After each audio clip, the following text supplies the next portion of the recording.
Hey everybody, how's it going? It's Denise with The Education. So today I wanted to answer one of the most common questions that I get asked when it comes to speaking a foreign language, and that is, what do I do when I get stuck? I'm in a situation, I even know what I want to say, but then just the words don't come to me. I feel stuck, I feel embarrassed, I feel nervous, anxious, and all these horrible feelings.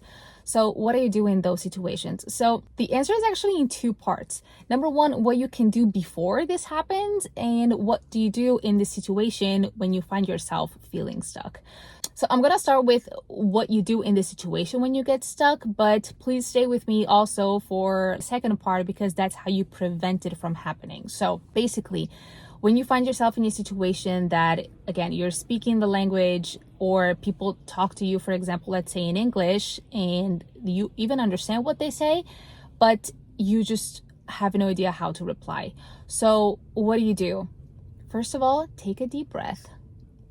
You're not a native speaker, and unless you're being paid to do this or an interpreter, no one has the expectation that you can speak that language fluently.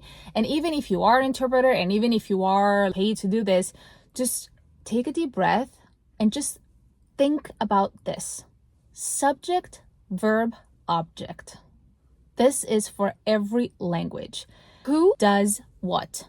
Just think about this. So yes, grammar can be complicated in a lot of languages and you can make very complex sentences, but when you get stuck, you need to make your life easy, right? You need to bring your brain into a natural and quiet state. So just think about subject, verb, object.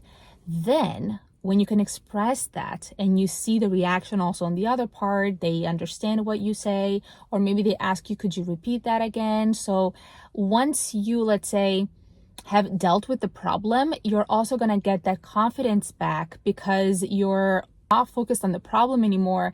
You're focused on the conversation. So you're basically going to forget about this and maybe you're going to laugh about it later on. But just for the immediate part, subject, verb, object.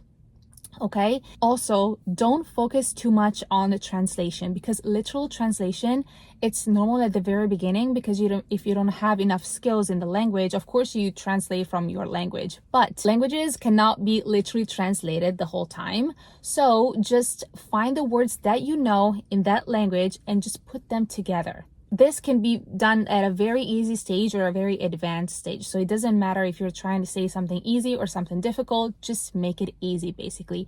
Go back to the basics, subject, verb, object, and then move on. So this is what you can do in the immediate moment when you feel stuck. But then, how do you actually prevent this from happening? So this is all the work that you do before. So I want you to think about learning a language as working out, as playing a sport, as learning to play an instrument, as any skill that you develop. It's exactly the same thing. We have a person approaching. So it's the same exact thing. So how do you do that? You can't just overdo it and then give up because you're going to be left out with nothing. So a little practice, or a lot of practice, even better, but consistent, it's the key.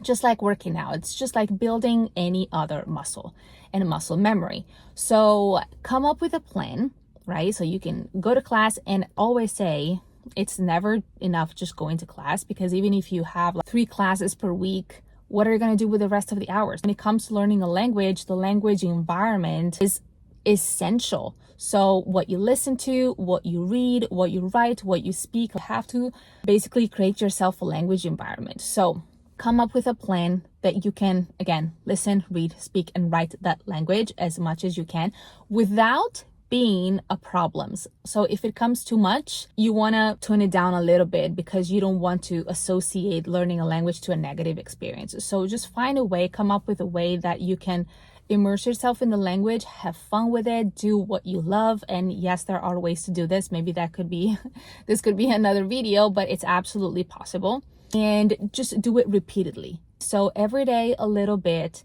And especially, I specialize in speaking because in my experience, that's just the skill that I struggle the most with. But the point is produce a language, and producing a language is speaking and writing.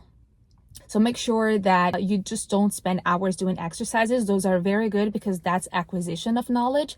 But if you don't turn that knowledge into your own practice, producing the language, that's just gonna be knowledge and you're not gonna be capable of actually implementing that.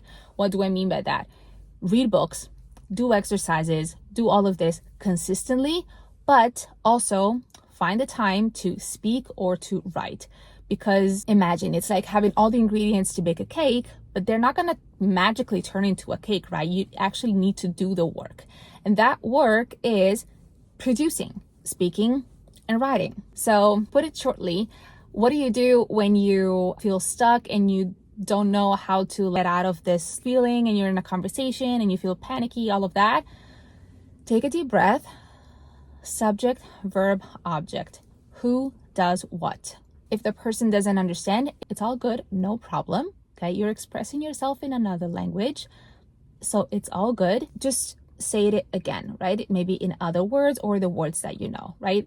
Now we even have translators. Worst case scenario, you just pull out your phone and you do that. But of course, we're not here to rely on translators, right? We're here to give you the tools to do it yourself. So again, subject, verb, object. Who does what? And then all of the work that you can do behind the scenes is come up with a plan to immerse yourself in a language. So think about listening, reading, speaking, and writing. Immerse yourself in the language, do what you love.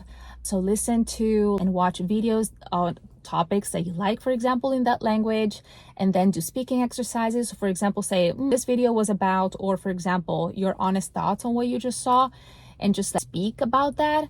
And then the same thing, write, journal, right? This is also very therapeutical, so just you can write things down in that language.